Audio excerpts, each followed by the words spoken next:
Hiya, Barbie. Hi, Ken. You want to go do a podcast? Sure. Jump in. Hey. I'm up. All right, rise and shine, everybody. Huh? Jay? Bethany? Will? There's everybody. Come on, guys. You're going to miss the podcast. Oh. They started without me. Oh, they do this every week. Why? Doesn't anybody love me? Is there no one who cares about John, the host? Anyway, this is a podcast about toy media franchises, 2000s nostalgia, and whatever else we want to talk about. And this week we are beginning a new series on the Ice Age movies. And joining us this week, we have a couple special guests, Will and Bethany.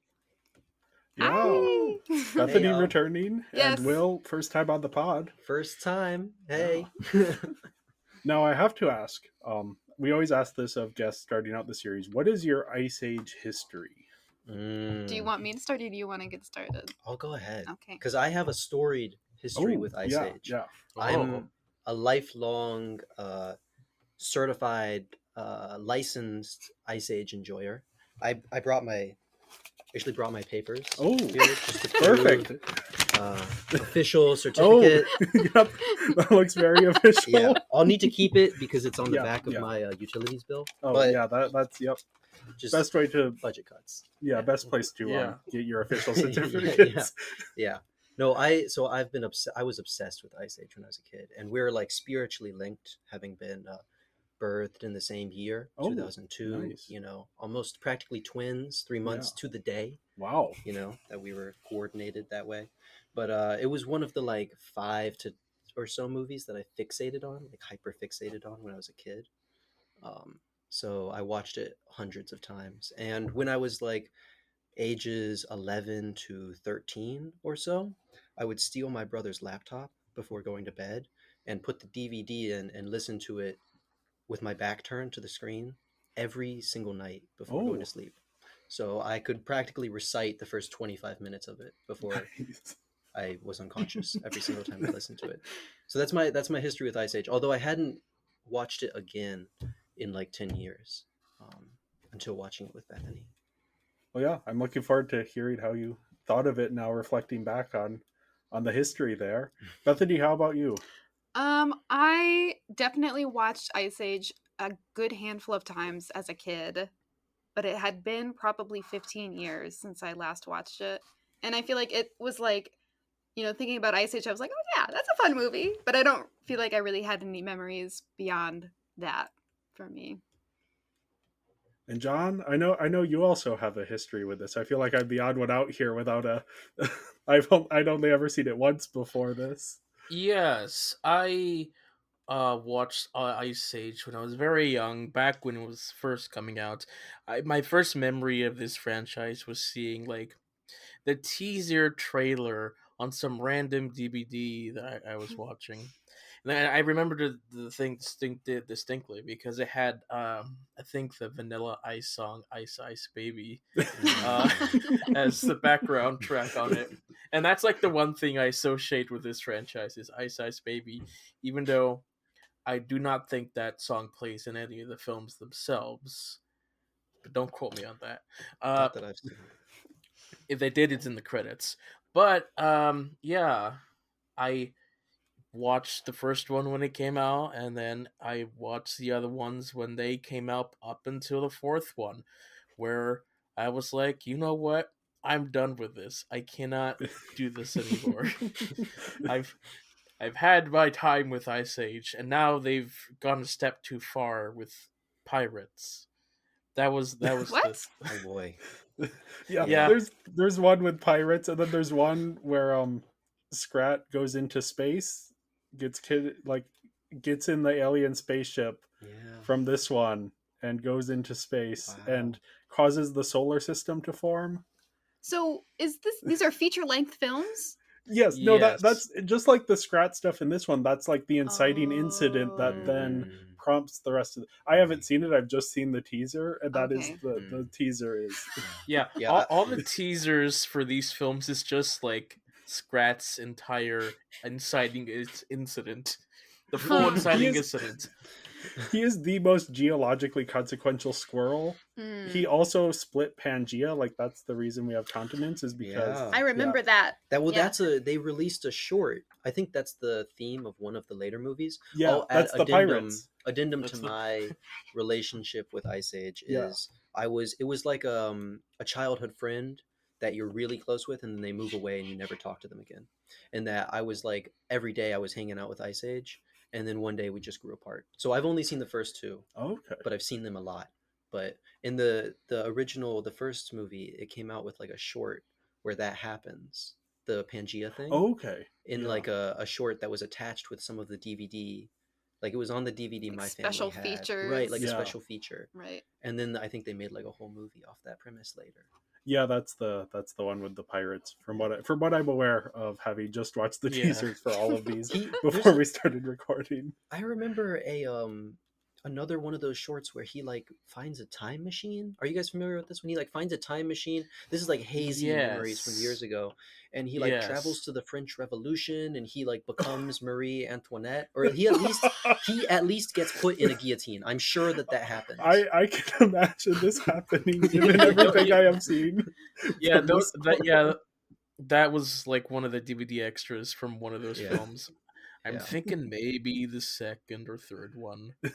Yeah. Yeah. That squirrel. Yeah, that squirrel is wild. He was, when I was a kid, I mean, we'll probably get into this later.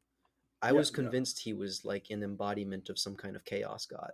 Like, when I was a little kid, I had this theory because I was really into mythology, that Scrat was like a mythological figure of some kind, like a Loki. What if Scrat is what begot all of those legends, all of those myths? Yeah, I totally see that. The progenitor of, in the way that mythologies often spread and change over time, like the figure Greek of the becoming the trickster. Roman. Yeah. I think that Scrat. would hold water. Speaking of water, Scrat did indeed cause Atlantis to sink. Oh my god, when does that happen? I think the fourth one. The fourth, there's a lot that goes down in the fourth one. Oh, well, yeah. Just for a little bit of context before we go diving into the movie, this was, I guess, this is the history of Blue Sky as a company. In 1987, a group of former employees of the defunct tech company Magi, which a name that will become significant later, but they used software to model nuclear radiation for the U.S. government, and also did some of the animation work for the original Tron movie. This group of employees founded a visual effects studio called Blue Sky, and they started out doing visual effects work for live action movies such as Alien Resurrection and Fight Club. Yeah. But then in 1998, the co-founder Chris Wedge directed an animated short called Bunny, which went on to win the Academy Award for Best Animated Short. And that success convinced the studio to let him make a feature film. They took over a pre-existing project that had originally been developed as a 2D animated film for Fox Animation Studios. And that is what became Ice Age. Wow. All right. Yeah. So, does it have when he started working on it? Like, how long it was? Yeah, I would guess they probably started shortly after the short had become enough of a success.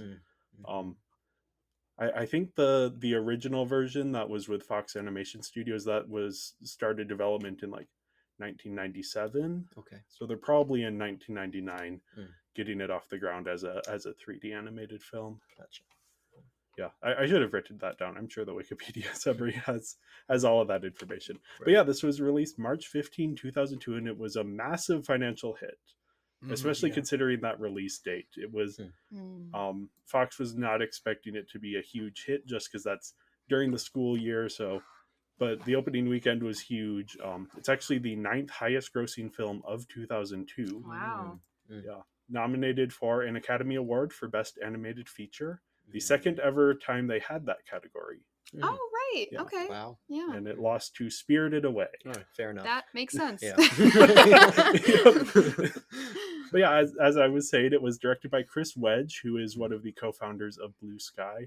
And I think he was kind of the one who was pushing them into feature animation, which they continued to make feature animated films up until they were acquired by Disney, at which point Disney kind of shut them down. I think they're now back because they're doing another Ice Age. Oh, Yeah. right. Yeah, that's all a bit nebulous to me. We'll talk about it in future episodes. That's not really important for this one. Yeah, this was written by Michael Berg, Michael J. Wilson, and Peter Ackerman. Wilson was actually the one who wrote the original draft of the screenplay back when it was supposed to be a 2D animated film. He would also go on to write Shark Tale and Ice Age Collision Course. I will say I don't have a storied history with Ice Age, but I do have a storied history with Shark Tale. Don't we all? Shark Tale starring yeah. Martin Scorsese. Wait, really? Yeah. Yeah, he plays the puffer fish. Academy Award winner Wow. Martin Scorsese. Wow, all right. Yeah, I just recently watched that for separate podcast reasons. But yeah, no, Shark Tale, Ice Age, Collision Course. Michael Berg continued to write for the Ice Age franchise through Collision Course. Okay. Then Ackerman co-wrote Ice Age: Dawn of the Dinosaurs, the Angry Birds movie 2, Oh, wait. which They made a they second made one? a second one. I have heard the second one is actually supposed to be really good. Oh. So I they don't got the know. Ice Age crew on it. Yeah. Yeah. No. And then also wrote some episodes of the TV show The Americans. Oh, that's so out of left field. Yeah. I don't know. What's that show like? It's about communist spies. Yeah. Oh. Like it's the like set in like the 60s. Cold War. Really? Yeah. Does it have like propaganda vibes? Does it have like I- conservative wish fulfillment I vibes? have Or I is don't it like think so. Okay. It won a lot of Emmys. It was coming out like 2016-ish. Okay. So Okay. I heard good things about it, but I never ended up watching any of it. Gotcha. Yeah, and then we have music by David Newman, who also composed the music for The Brave Little Toaster. I love that movie. I figured at least one person would have seen that That's one. such John, your have kind you of seen? movie, too. we had this like ratty old VHS tape that we got at a garage sale. Oh my god, it's a great movie. Yes, remember I the trailer. Also did the music for Bill and Ted's Excellent Adventure. Also Another a great good one. movie. Wow, Yes. yeah. Anastasia. Oh wow! Yeah. Hit after hit. Yeah. Well, the music in Ice Age is really good. It is. Yeah. Yeah. And then the live action Scooby-Doo from around this time Oh, my is that the one goodness. with Matthew Lillard and yeah. okay. Oh boy. I remember that. That movie left an impression on my libido to keep things PG when I was a little boy. I'm sorry, maybe that's gross, but I think it did for many of us. Changed our relationship to pop culture. Yes. I think we can say. And yeah, has also written the score for many other films, and is part of the Newman dynasty. You may recognize that name. Randy Newman did the scores for Toy Stories, the Toy Story movies. His dad did a whole bunch of different stuff. They are the most Oscar-nominated family with a combined 92 Oscar nominations. Holy Damn. cow! That's crazy. Yeah. Wow, that's cool. 92. Yeah. Mm. But yeah, that doesn't really have much to do with Ice Age. John, why don't you take it away with the plot summary? Yeah, the plot. So, this film follows the story of Scrat, a saber-toothed squirrel living at some vague point during the Ice Age. He tries to plant an acorn in the snow, but ends up causing two glaciers to crash into each other. He escapes the chaos with his acorn, but gets trampled by a herd of animals migrating south. Sometime later, Scrat finds his way into a tree overlooking Manny, a mammoth heading north against the herd, and Sid, a sloth who has been abandoned by his family for being too annoying. A thunderstorm begins, and Scrat is struck by lightning, dropping the acorn. The next night, Scrat sees Sid try and eat the acorn. And Sid and Manny have come across a human baby, and have teamed up with the Diego, a saber-tooth tiger, to bring the baby back to its family. So Scrat attacks Sid and steals the acorn back. But Scrat finds a spot to bury his acorn, but is interrupted when the trio and their baby show up. Man, those villains. Scrat tries to warn them about a pack of saber-toothed tigers ahead, but Diego flicks Scrat away before Manny and Sid can figure out what he is gesturing. Ungrateful freaks. Diego is secretly luring his friends into a trap by his pack leader, who wants to eat the baby as revenge for the humans killing some of his pack. Scrat lands on a snowing mountainside and rolls down, forming a huge snowball. Isn't that fun? And Scrat later enters an ice cave with various creatures trapped in the ice, confirming the existence of fish, evolution, dinosaurs, and aliens in the Ice Age universe. All things that become eventual plot points in later films. Interestingly enough, he once again loses his acorn, but finds it frozen solid. And he tries to thaw it by a fire that Manny, Sid, and Diego have started, but the acorn pops like popcorn. Bummer. The next day, Diego warns Sid and Manny of the trap that he has been planning, feeling guilty. The trio successfully defeat the pack of saber-tooths and return the human baby to its father. Some 20,000 years later in the future, a block of ice containing Scrat and an acorn washes ashore on a golden beach. And the acorn thaws first, but before Scrat can get out of the ice, it washes away.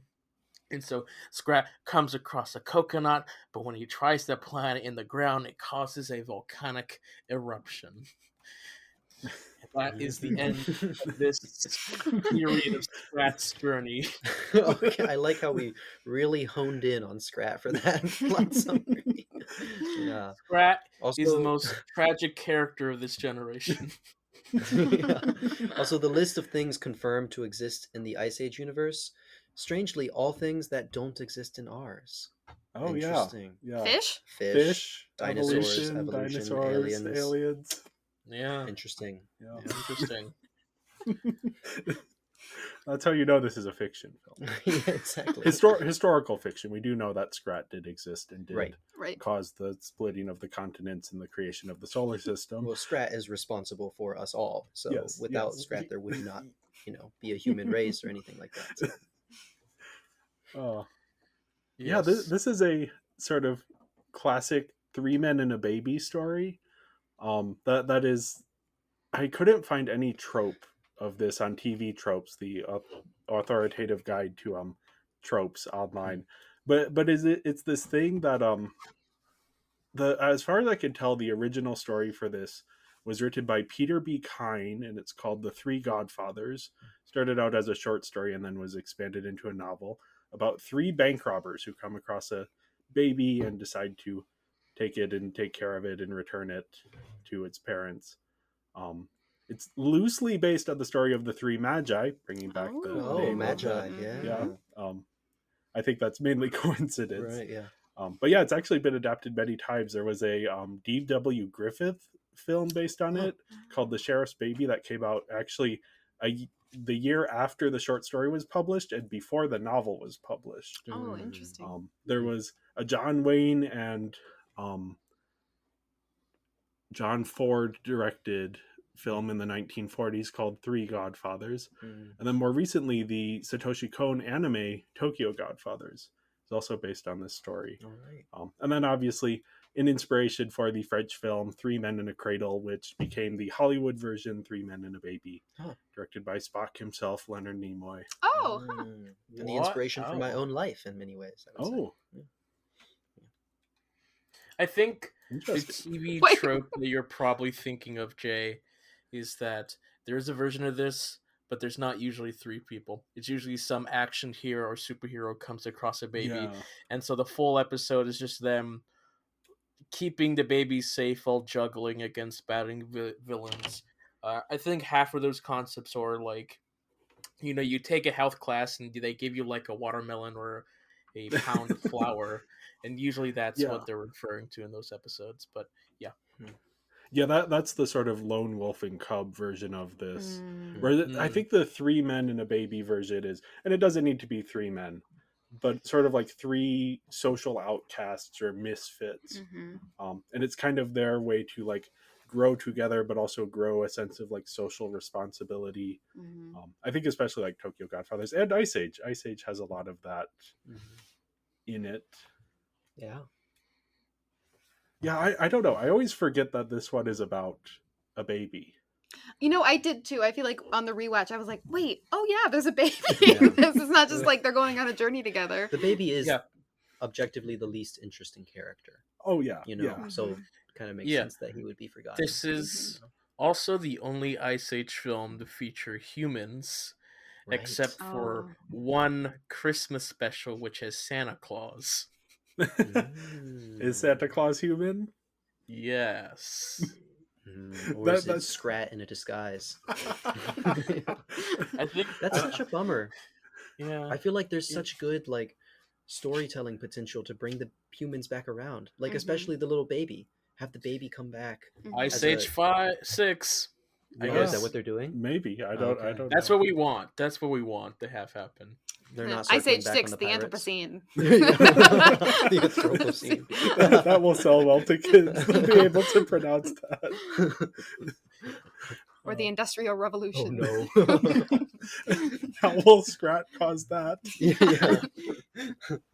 Just gets progressively more brutal. Ice Age 7, the tar pits. I guess there were tar pits in this one already. There were, Yes, yeah, there were, with the not dodos. very brutal, but they did it. They were there. They Yeah. were more of like kind of an attraction. Yeah, the Mhm. kids that's they what go it and is. play in them. They pretend they're playing Extinction Right. and all that. Yeah. Yes. Yeah. Yeah, I don't know. There's just something like inherently compelling about people who shouldn't be looking after a baby having to look after a baby. Mhm. And doing it successfully. Yes. Yes. That is, Yes. that is an That's a- important part of the formula. Right. Yeah. Definitely helps. Yeah. Yeah. Yeah, Yeah. that I'm surprised that we don't have more versions of this specific type of story, just because Mm. it's combining the like best parts of like found family and misfit story with the lone wolf and cub story of like there's a baby as well. Mm-hmm.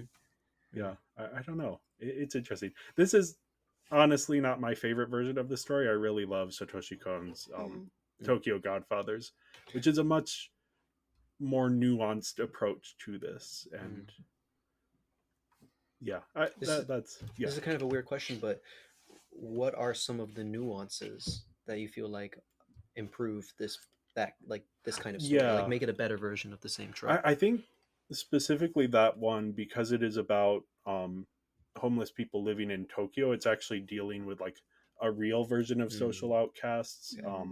And then their relationship with the society around them. Oh, I see. Whereas Ice Age is very removed from the society around them. Very, yeah. They're kind of off other, which I think is probably more in keeping with the original like Western trope it's dealing with, where they're more out in nature and right, kind of scavenging their Yeah, way through yeah. life. Yeah. And what's his name? Manny is, I think, more than Diego, the most like cowboy hero yeah, kind of figure in the film. He's the most like lone wolf, like, you know, hardened, dark, mysterious past. yeah.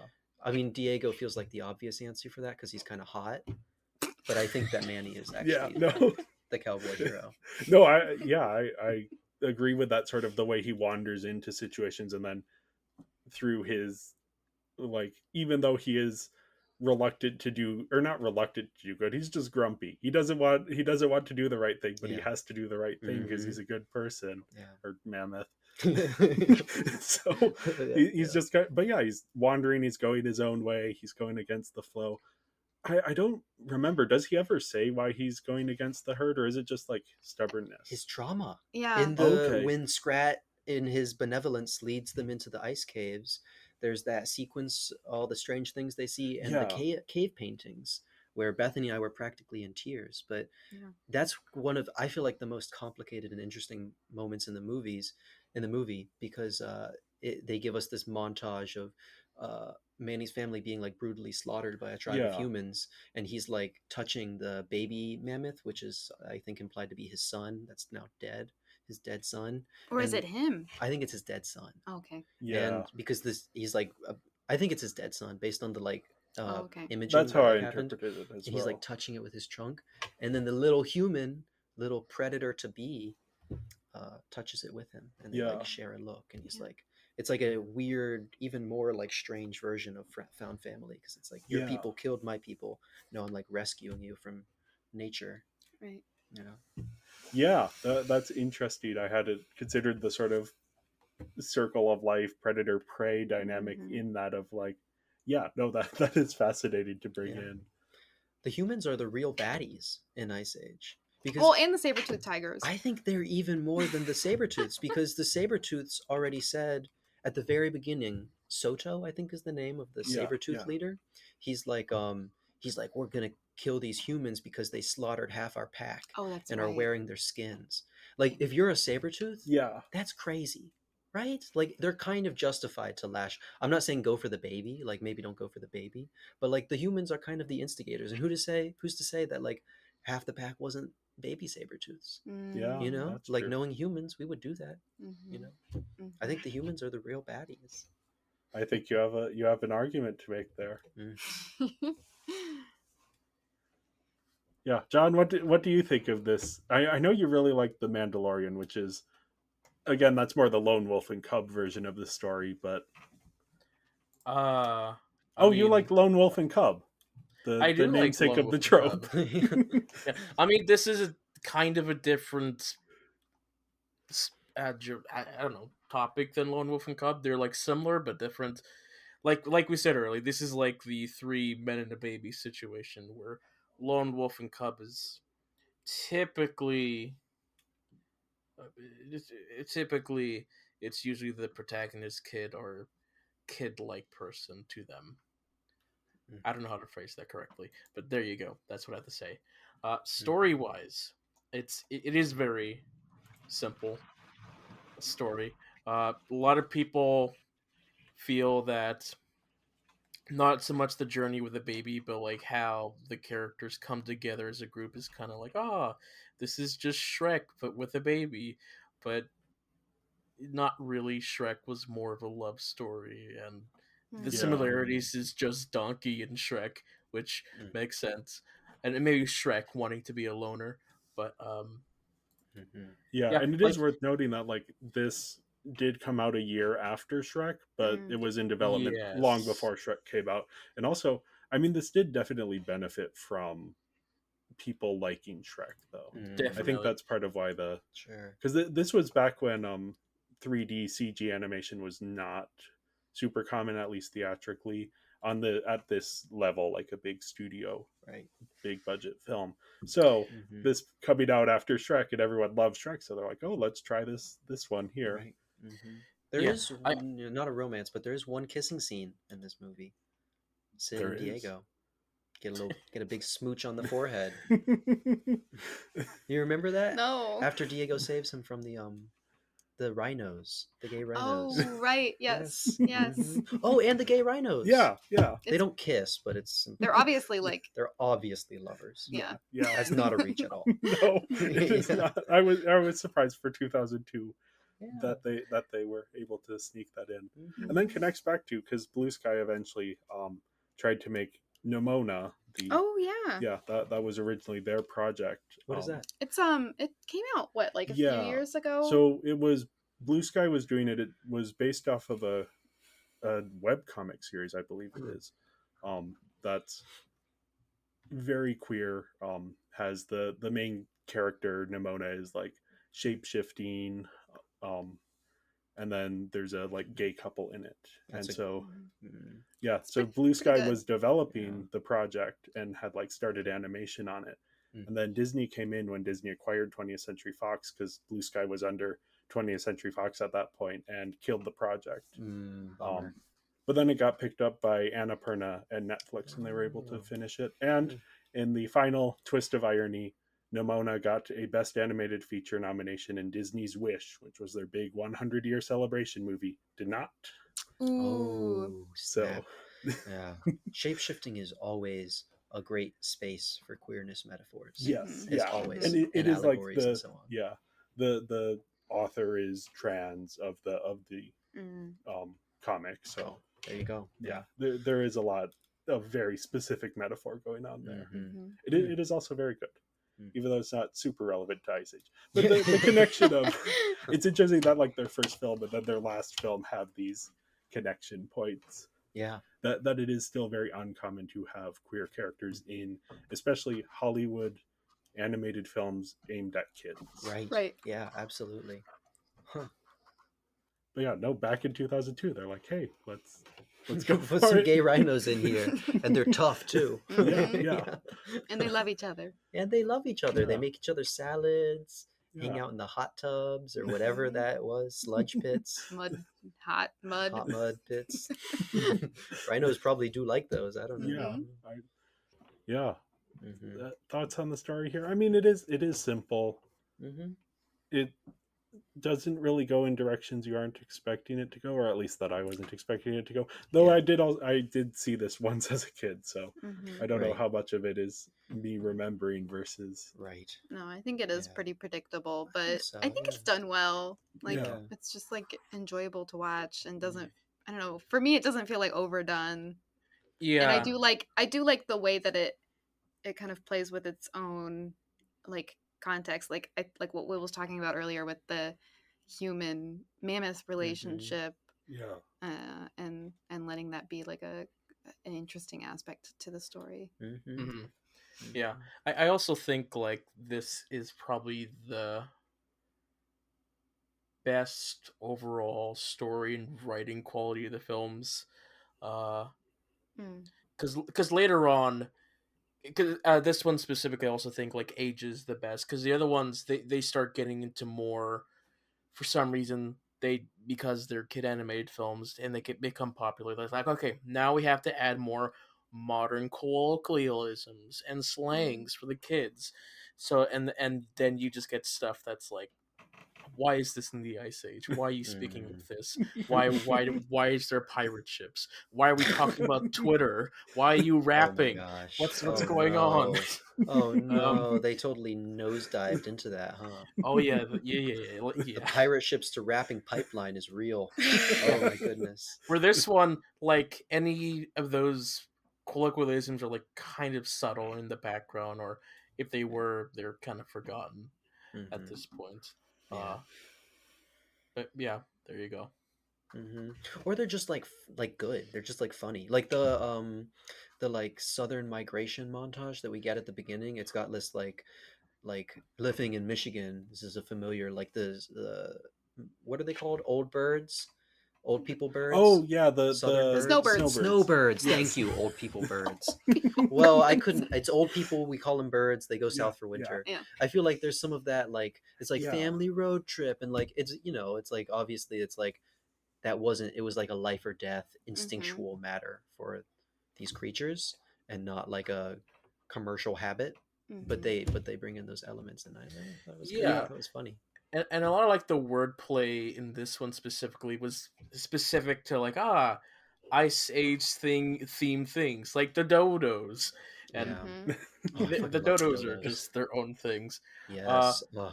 Then yeah, and then of course, like I said earlier, after this one they start doing things that shouldn't, outside of Ice Age stuff. There's one thing with the last films in the series. You have Manny pretending like he's watching a football game, like cheering for whatever team he's cheering for, and there's like, it's Sunday, we gotta watch this thing on the couch in the living room and Oh such. And it's just like, what are you doing? They made my boy Manny into a suburban dad. That's such a bummer. They should have done better by him. It was still on the right track in the second one.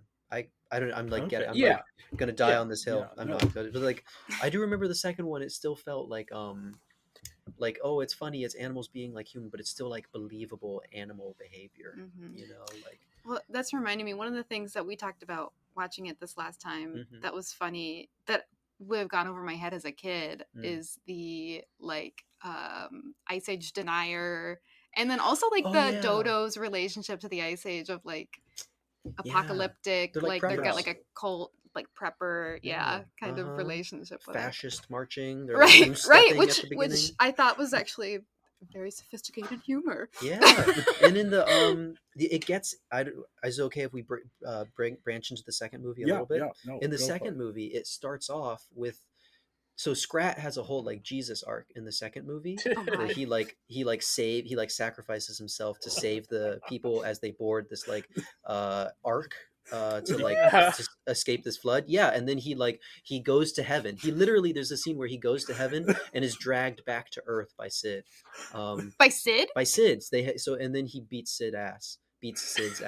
But he has this like Jesus arc, and to like complete the biblical themes, you've got Jesus, you've got the ark, you've got the like pilgrimage to the ark, which is not, they're mixing all the narratives, but they've got them there.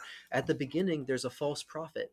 There's like this like street preacher armadillo dude who's like, the end times are near, I declare. He's like doing this like kind of thing, and then he finds out that he's actually right, and he like freaks out because he like made a prediction, and he dies. I think he gets like eaten by dinosaurs. There's a whole more biblical things. There's like ancient sea monsters going on, and biblical things like fish. You're talking about the I'm not gonna remember the Leviathan. The Leviathan and the other one. Yeah. Is the second movie? Sorry, this is like only slight. Is the second movie the one with the really scary alligator? Yes. Oh my gosh, the alligator. There's a big skeleton of one of those creatures in the Indianapolis Children's Museum. Ooh. I remember seeing that movie and then seeing that thing, and I was like so scared of it. I bet that would freak, because those it's enormous. This scene in the second movie, when I was like 10 years old or however old I was, when they just are showing you, because they're like talking about, the dinosaurs don't exist, and then there's like some like convenient dialogue happening, and then the like big block of ice turns and there's this like scary dinosaur creature, and you're like, oh, but it's frozen, and then its eye goes choom, and like stares right at the camera. I was like, ah! I used to like shit myself every time that happened when I was a little kid. It's terrible. I am now looking forward to watching this movie and seeing what is.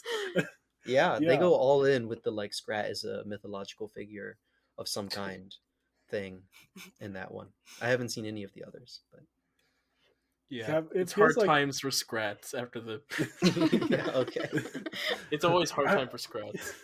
Yeah, I do think it is interesting, Scrat's place, at least in this first film. I haven't seen any of the others, so I can't speak to that, but it sounds like it's kind of a similar thing of like this parallel adventure that it's just kind of like occasionally cutting back to. That's not like a typical thing to see in kids animated movies. No. And his in some ways I feel like his concerns are like a mirror inversion of the concerns of the main group, because like as they're on their like journey of like finding family and learning that like the more that I put these people's interests ahead of my own, like the better it turns out for me, and they're like somehow miraculously working their way through all of these absurd problems and stuff. He's like so devoted on this like singular object of happiness that the same situations but less troublesome for him end up disastrous, whereas the troublesome version for the main group like end up somehow working out. It's like they're like walking with like, you know, the shoes on the wrong feet or something. I'm like trying to come up with an expression for it, but you get what that is that their stories are a commentary on each other. I think so. Will also be this like brilliant way of keeping the kids invested in the movie by occasionally cutting back to the funny squirrel doing funny squirrel things. Right, and who doesn't love watching an animated squirrel get tortured? Yeah. Which I looked it up, and apparently all the creatures are real. All the creatures depicted except for Scrat. Which just further proves that he is not of this earth. That he's a saber-toothed squirrel, which was not a thing. That was not a thing. That was not a thing. I would have totally believed it was a thing. John, me too. You can confirm this for me, because I think I've seen YouTube thumbnails. Do the aliens look like Scrat when they show up? I think so, yes. Oh my god. I'm going to have to watch all of these movies now. I was like, I'm so happy I've watched 2 of them 1,000 times. I never need to go further into this. But now I do. I'm going to start my own competing podcast that's just about these movies. Yeah. Not only are I think there are alien Scrat, but the entire galaxy or the entire universe is shaped in the as an acorn. So oh my god. And in the throne room of heaven there is a giant acorn. When Scrat goes to heaven, he like makes it past the pearly gates, and he like parades through this acorn heaven, and sitting at the height of the cloud spire is a giant beaming acorn that he almost touches. His little scraggly claws get like this close to it before he gets CPR'd back into the world. I feel like Oh, that's how Sid brings him back. I thought he was able to like reach into. No, it's gross. He's like doing CPR, and it's actually, that scene used to scare me more than anything as a kid, because Scrat's like in the like throne room of heaven, the like highest chamber of the divine world, and he's like reaching out for this beautiful god acorn, and then there's this like strange whistling sound, like an eerie like shh, and he like stops and he can't reach. It's like a kind of a terrifying moment, and he's like making this little scrat noises at the acorn, and he can't reach it, and the like whistling gets stronger and stronger, and he's like literally dragged out of heaven, like kicking and screaming, and he like grips onto the pearly gates. He's like holding them, and his claws like scrape into it in this terrible scrape noise, and then he like pops back into reality, and Sid's like standing over him, like licking his lips because he just did CPR. It's really gross. I feel like if you need an idea for your podcast, the spirituality of Ice Age. The spirituality of Ice Age. I did look up, because I was curious, because I watched the movie and I knew I was going to do a podcast about it. I was curious if Christians had anything to say about it, and I went on this creationist website. So funny. And they were like, it's fine. It confirms evolution, but we give it the green flag. Huh. This is not an interesting thing. I just thought I'd throw it in there. Yeah. Somebody else has thought about the spirituality of Ice Age at least a little bit, and they were like, it's cool. Which is kind of surprising for Christians. Like, okay, guys, I'm proud of you for just sucking it up on this one. Yeah, I actually had a different realization, which is that because the original version of the story is based on the Magi, and the baby is supposed to be baby Jesus, and Ice Age very much removes that aspect of it. So I was like, oh, that coupled with the evolution. In middle school, one of our Bible teachers had us watch this movie documentary, quote unquote, that was just like a guy complaining about, I think it was from the 90s, about all of the movies that have anti-Christian themes. Gosh. So like The Handmaid's Tale, Misery, all of these things. Like, this movie depicts Christians in a slightly negative light. Right. Yeah. So I could imagine him doing an updated version of that, where Ice Age, they have removed the divinity from the Christ figure and confirmed evolution. They have replaced it with the pagan idol of Scrat.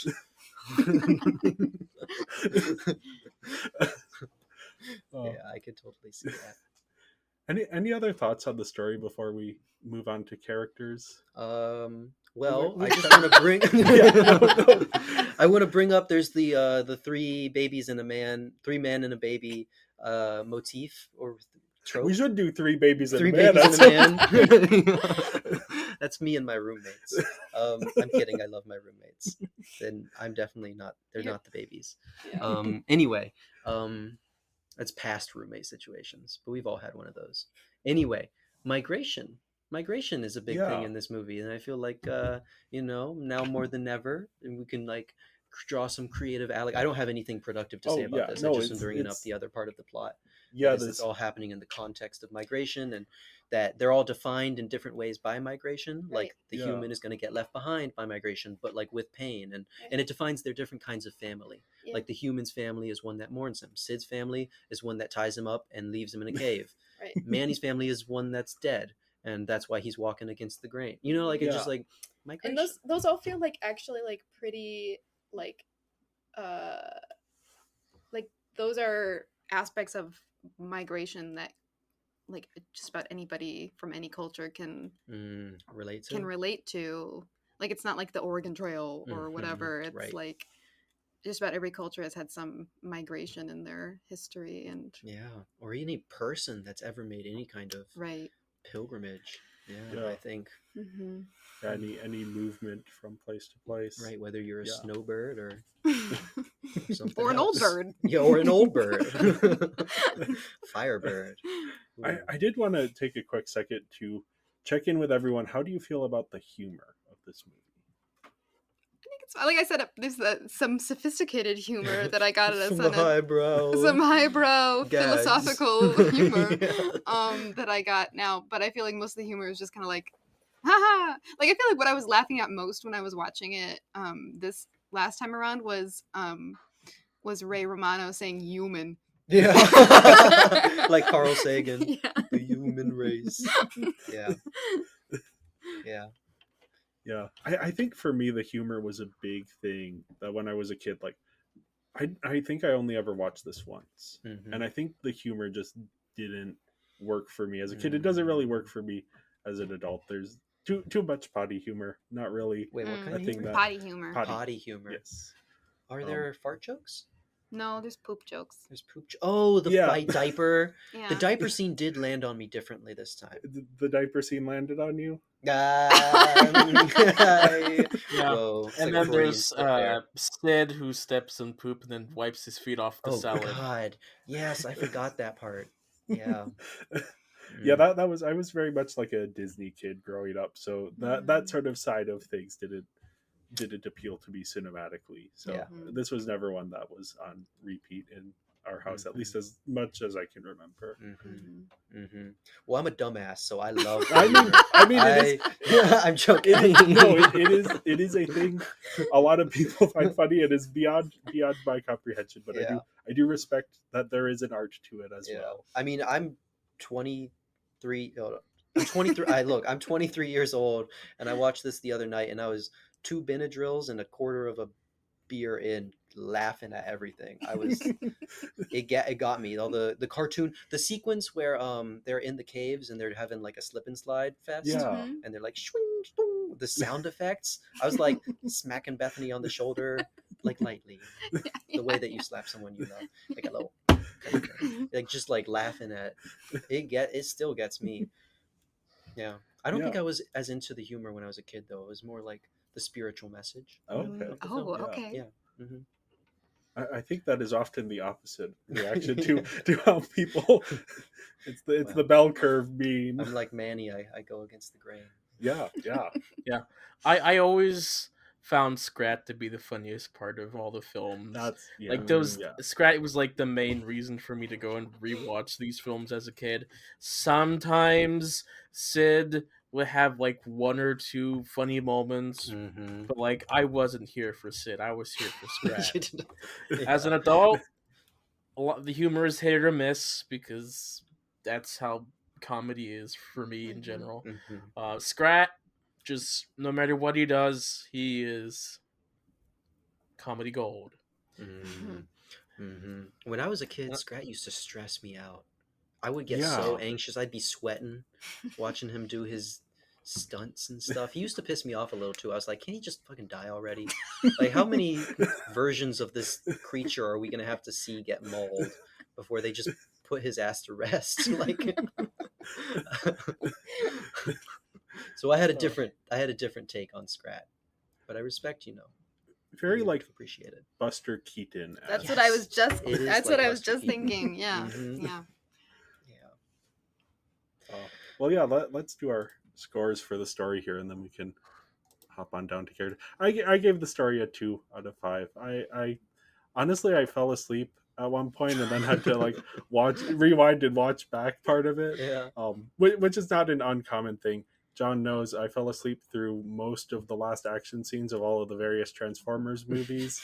So me falling asleep is not kind of impressive. I've never seen those movies, but I feel like it's so I fall asleep during action sequences because I don't find them inherently compelling. So if they haven't drawn me in, then I'm just like it's just noise and movement. There isn't anything to it.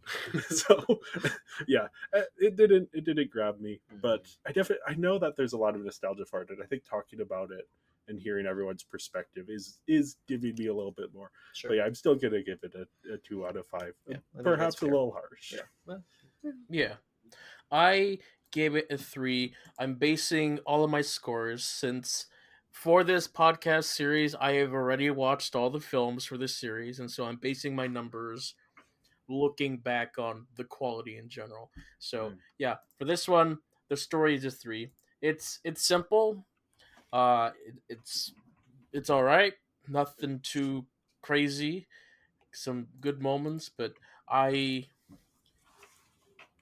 would prefer other things than this. But yeah, there you go. I gave it a 3.5 out of 5. I feel like as far as kids movies go, it did a good job.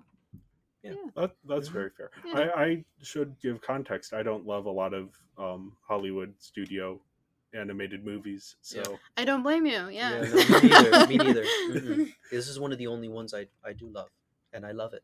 yeah. And I gave it a 3.5 also because my opinion is it did what it needed to do. When I think about what were these people trying to do with this story, I'm like, it probably did that. It's not. Yeah. I think I only remember it the way I remember it because I've watched it a million times. Mhm. If I didn't watch it a million times, I probably would forget the story a little bit because Yeah. it's not very memorable. But I think it's right. I guess 3.5 is not right down the middle, but it's kind of like school grades where it's like if you do get right down the middle, you flunked.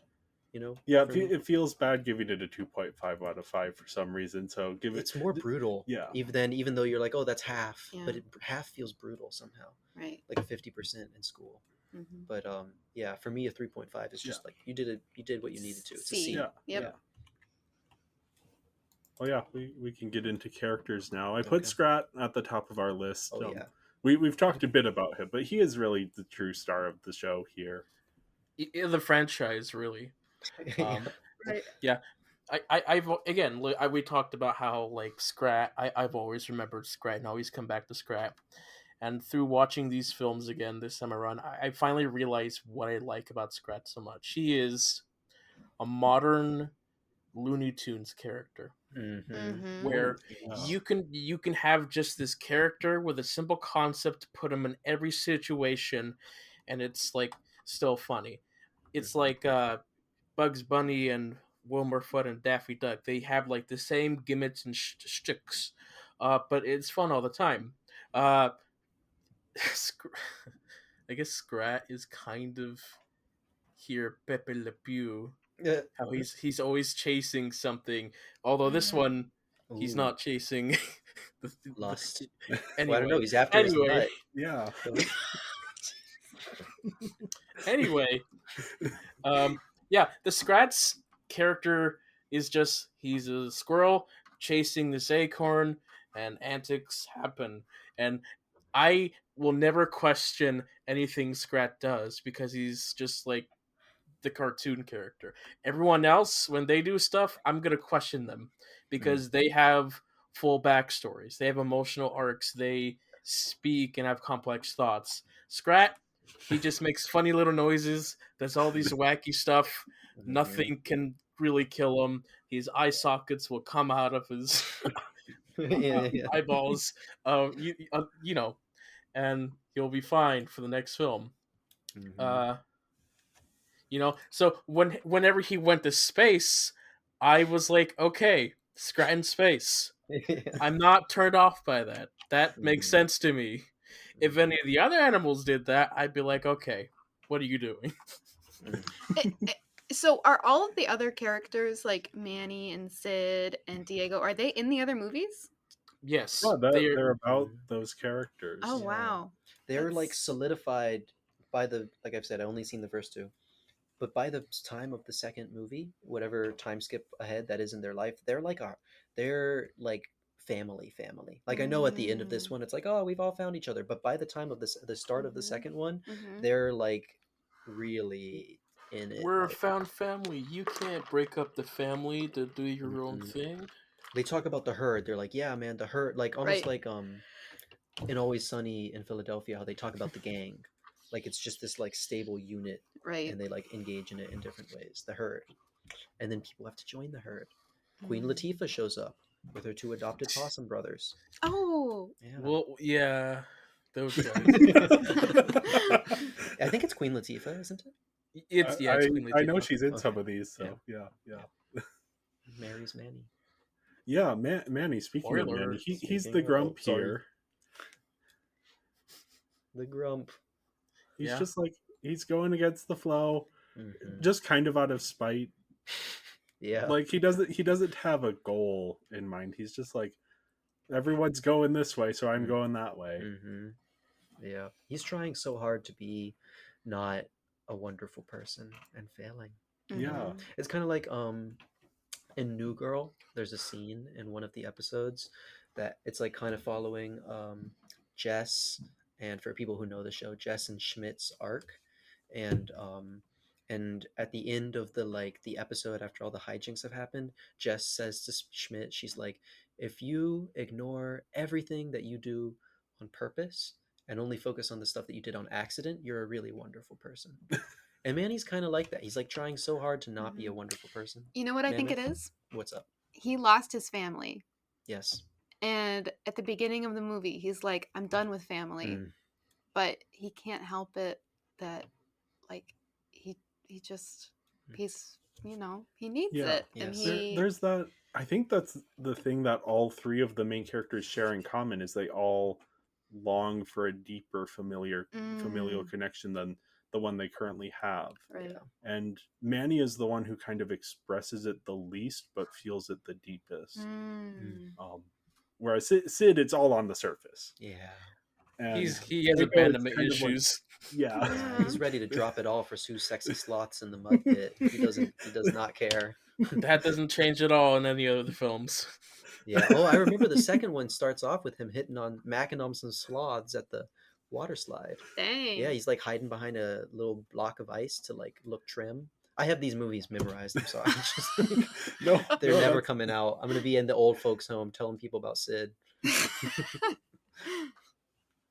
Yeah, no, this is the characters though. I don't know. I hadn't really thought of that until we were talking about it now, but that they are kind of unified in this thing that kind of brings them together more than the baby does. The baby is just kind of like an excuse, for them. It's the inciting incident. Yeah, Yes, indeed. Which is, I think that's the same thing with I haven't seen the other versions of the story, but it is definitely the same thing with Tokyo Godfathers, that the baby is more so a thing that prompts everyone's individual personal growth and growth together as a unit. Like the Holy Spirit. Indeed. Like it's like Jesus disappears and it's actually about the friends we made along the way. Do you get what I'm saying? Yeah. So little baby in the Ice Age is like Jesus. Yeah. Although Scrat's also a little bit like Jesus. So then, does that mean in the 6th film when the baby shows back up again, everyone's gonna... It's like the second coming? Yes. Yeah, I guess so. Ooh, that's gonna be dark. A battle between Scrat and the baby for domination. Oh my god, Scrat's the Antichrist. Scrat is the demiurge. That's why he couldn't go into he couldn't touch God. Yes. Ooh. Oh. He could enter the throne room, but he couldn't touch the acorn. Yeah. That's why he's pursuing lust. The seed. The acorn. Seed. It's like the fruit on the tree. His own paradise lost. And it's like what's that line in the in Genesis where it's like the seed will trample on the snake and crush its head beneath its heel. Well, it's the seed of the woman. The seed of the woman, yeah. Seed, acorn. Parallels. Yeah. Connections. Yeah. I was seeing the acorn more as like a metaphor for its own kind of metaphor for family. Oh, not that they actually were trying to say that. That's just how I was looking at it. Like, they've all got their own concerns for family, and the acorn kind of represents like Scrat's idea of like lineage. Like it's more like material, and it's because an acorn is something that becomes life.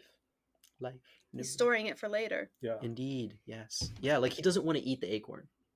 He's bummed when it turns into popcorn. He wants to plant it. Yeah. Yes. But to plant one seed changes the whole earth.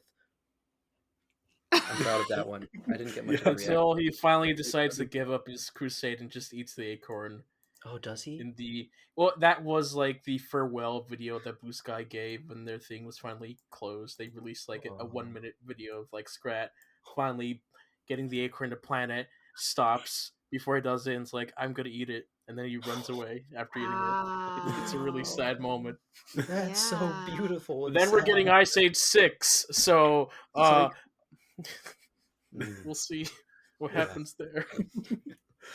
Ooh, that's communion when he eats it. Oh. I don't know. I'm really trying. You just pulled things out now. Yeah, I am. I'm not even thinking about it.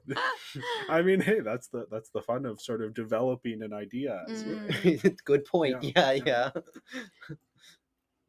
Okay. So Scrat, in his journey to like not eat the acorn, is him, praying in the garden for like, God, please, I don't want to do this. And then he finally accepts his position and eats the acorn and runs off to do his business. So that's what the sixth film is going to be, is him, whatever he's doing. Proselytize. It's the beginning of his ministry. Right, and then he gets Yes. He might have murdered a murdered by the child. state.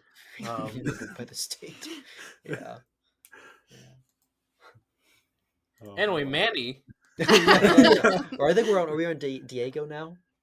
Well, I did want to say we did talk about Manny's tragic backstory a little bit. I like that it is told without dialogue. Yeah, he's not like, this is what happened to me. Yeah, right. Yeah. Yes. I think that is a much smarter, and that it's like a different animation style. I think often kids animated films will go for like the wordless flashback, whereas this feels much more metaphorical in a way that's. And it allowed him to connect in that moment with the baby. Yeah. Who, by virtue of being a baby and by virtue of being a human in this story, they were never going to be able to talk to each other. Yeah. You know? Yeah. Yeah. And because humans can't talk. Right. Yeah. Right. Yes. Everybody knows. Isn't that what someone says? I think Diego says it. Yeah. Yeah. And something I've always liked about that scene is that I think it's implied that Manny is the only one that's like seeing the moving story. And so the other two are just kind of like gathering with context, which I think is actually really kind of beautiful. That like they never really got the story. They get the implication of the story, but just that is enough for them to like be more firm in their love and like understanding. That's like one of my favorite parts about that scene. It's just the other two just kind of like also wordlessly understanding, despite not sharing the memories. Yeah, that it is like this moment of connection between all of them, including the baby, who is like almost in that sort of like bringing back the spiritual element to the baby, that the baby understands on some emotional level what is going on, right? Even if not on like a literal level. Yeah.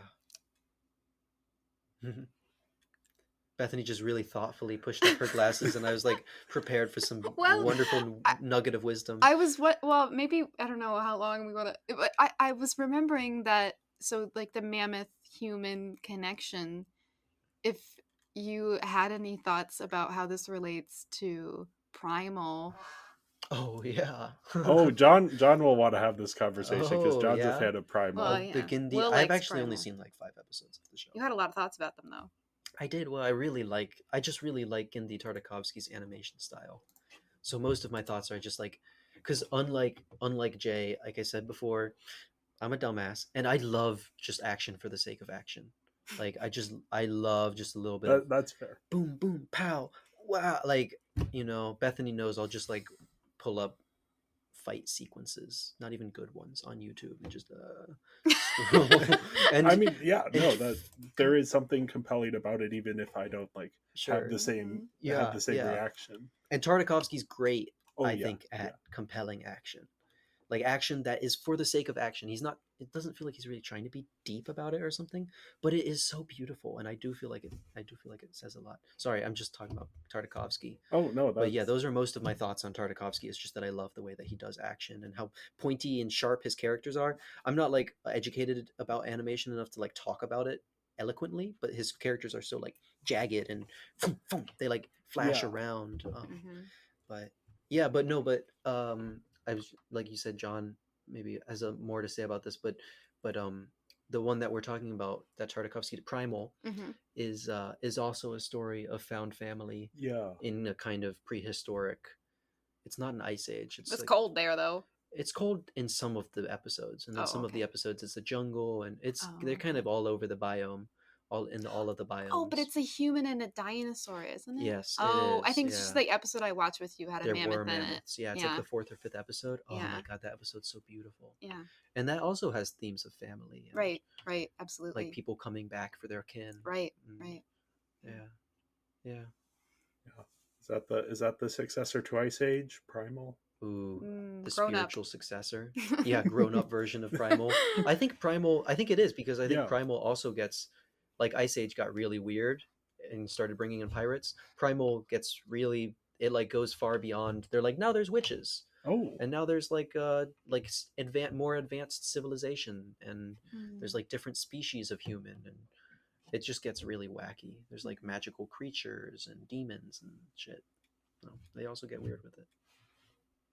John, anything to add about Primal? Well, see, my connection got lost for like a couple minutes there, so I didn't hear Okay. any of what y'all Oh. just said. So Oh. I know exactly how we got into Tartakovsky. I was thinking about that same moment myself. But yeah, speaking of Manny in that moment, is that's the one thing I attribute to Manny's character is his tragic backstory. Although the sad part is that backstory it never gets used again for that character after this film. Really? Oh my It, god. it never gets brought up, and it often feels like it got forgotten because his character just doesn't act the way a character who lost both his wife and his child should act when Yeah. future stuff happens. Because like those should be great motivational things, but Mhm. they're not. Yeah.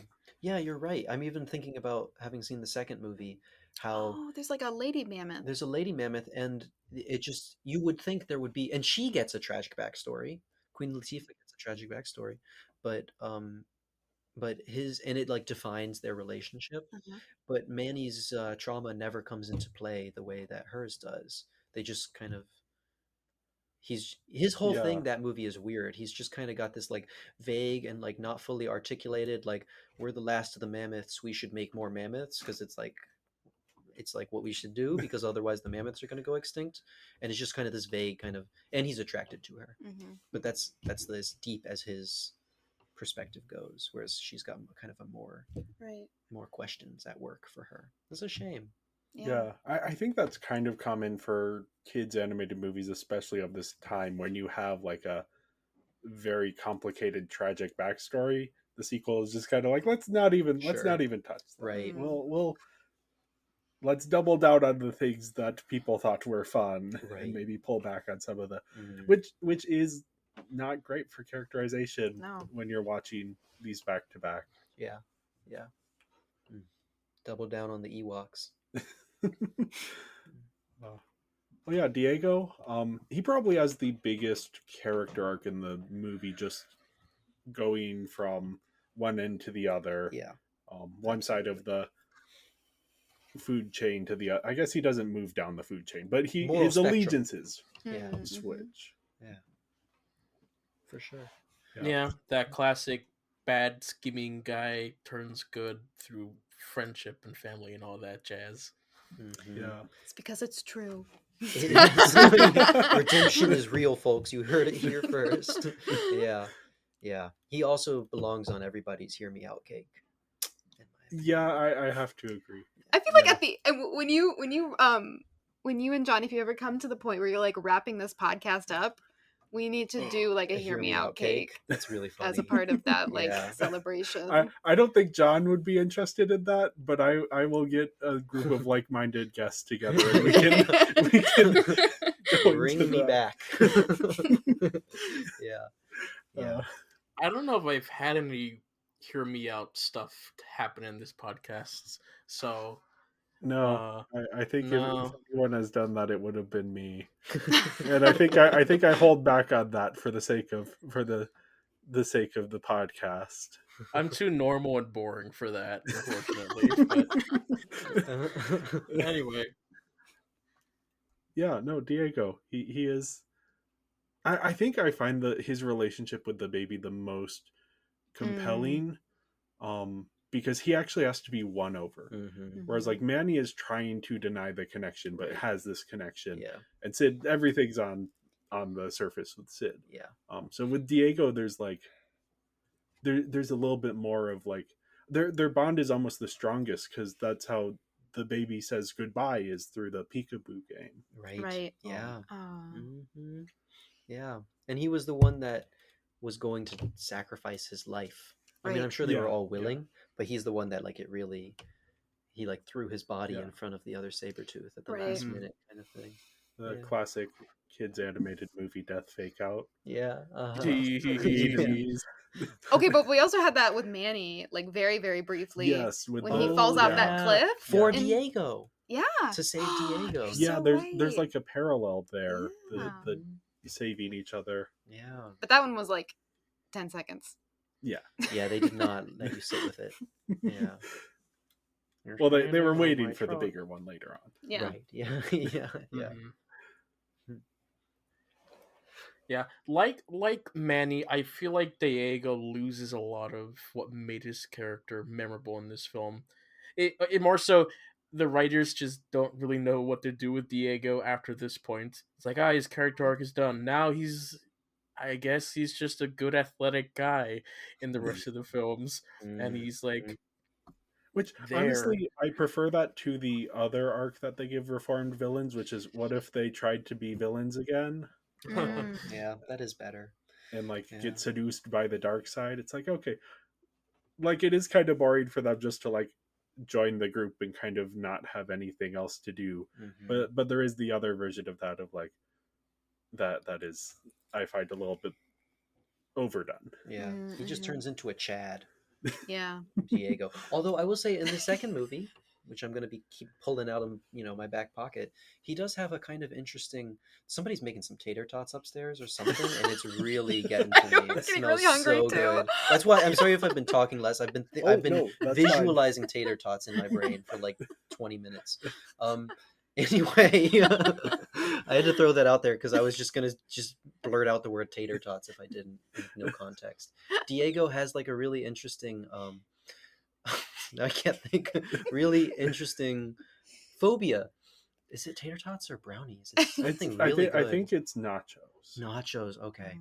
He has you are invited to have some nachos after. Well, that's really kind. So. Thank you. Yeah. I might take a couple nachos. We'll like pass out here out of. Gotta turn out close all the vents.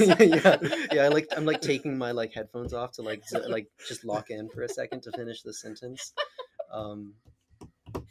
He has what I was going to say about Diego, He's got a phobia. He has a phobia of water, which is really humanizing for his character, because he went from being like the scary, sexy, like I want him to pin me against the wall kind of character. I'm sorry, is it okay if I go? I know you said you don't go here. Is it okay if I go here? No. Okay, no. great. I'll probably be marking this episode as explicit. Sorry, y'all. But he does have that energy. Or sorry, John. But Diego does have that energy. And then he just turns into the like kind of wholesome Giga Chad in the second movie. But then he has to be coached through his fears. You get to see that it's kind of a performance by Sid of all people.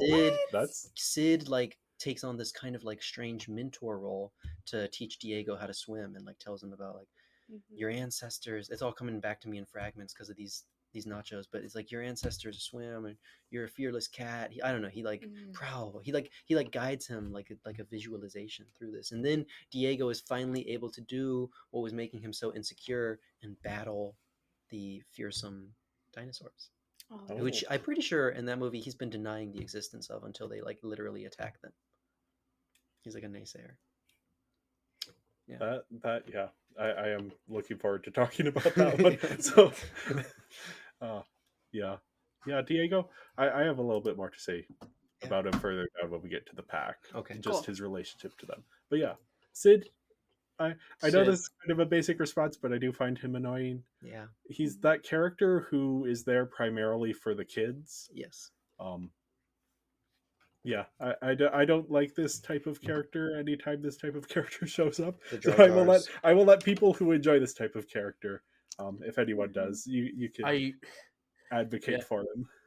I think Sid is at his best in this film, and I don't know, it kind of goes downhill from here with Sid, because he does some stuff, very questionable things in later films. Oh, the third one, if you just take... Alright, we'll get to the third one when we get to the third one. But essentially, my little Cliff Notes version is that he kidnaps a bunch of children, forces them to be his own. When the mother comes to take the children back, he like forces a relationship between all of them, and then by the end of the film abandons them. Oh my gosh. No, Who not came up my with that? not my Sid. Not my Sid. I was just gonna say I kind of like that he's he's dopey yet determined. Yes, and he's You know? full of love. Yeah. In this movie, at least, he is mostly Wow. full of No, love. that's taking out all the context, but Right, that yeah. is bare Yeah, bones. but That is yeah. what happens in Good the third heavens. film. Oh, yeah. I like Sid. I have a love-hate relationship with Sid. I find him Yeah. nauseatingly obnoxious. Mhm. Like, I feel like if I knew Sid, I would have to fight back intrusive thoughts about punching him. If like I really knew this person. Mhm.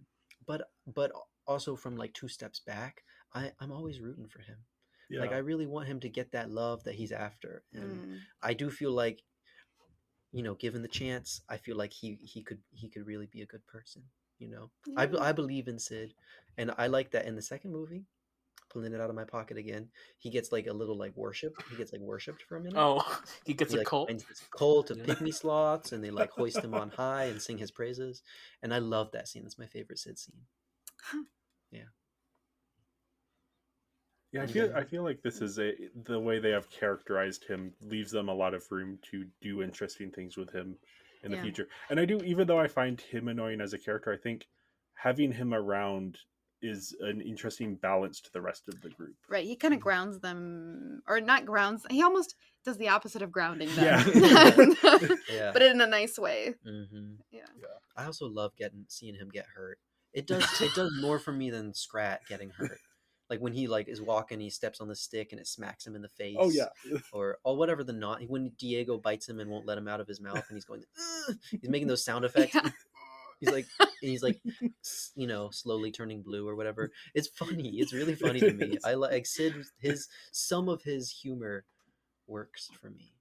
And sometimes he does get me a little bit hype, like when he's dancing around a little bit. When I like how his butt swings when he walks. He's got kind of a feminine walk, and his butt swings, sachets around.